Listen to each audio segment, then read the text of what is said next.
Pakigabayan po ang mga batang manonood sa maselang balitang ito. Pinagtataga at ginahasa ang isang dalagita sa Bayog, Zamboanga del Sur. Umamin ang itinuturong pumatay sa biktima. Makibalita tayo kay Jackie Cabatuan.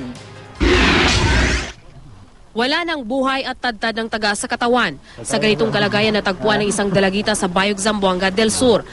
Ayon sa ina ng biktima, inutusan lang niya ang 13 taong gulang na anak na bumili ng asin sa tindahan. Pero hindi na raw siya nakabalik sa kanilang bahay. 4 na araw hinanap ang dalagita. Sa tulong ng ilang barangay opisyal, nahanap ang bangkay ng biktima sa masukal na bahagi ng kanilang lugar. Ilang oras matapos nito, nadakip ang itinuturong suspect sa krimen. Siya raw ang unang pinaghinalaan ng mga kaanak ng biktima dahil nakaalitan nila ang pamilya ng suspect. Nang isailalim ng pulisya sa pagtatanong ang lalaki, inamin naman niya ang krimen. Ayon sa suspect, tinambangan niya ang biktima sa kalye. Nahimatay daw ang dalagita matapos niyang takutin. Doon na niya pinagtataga ang biktima bago hilahin sa damuhan at doon pagsamantalahan. Nagawa raw ng suspect ang krimen para iganti raw ang kanyang ama na lagi raw pinapahiya ng pamilya ng dalagita. Itinanggi naman ito ng pamilya ng dalagita. Naharap sa kasong rape with homicide ang suspect. Jackie Cabatuan, Nagbabalita, Pilipinas.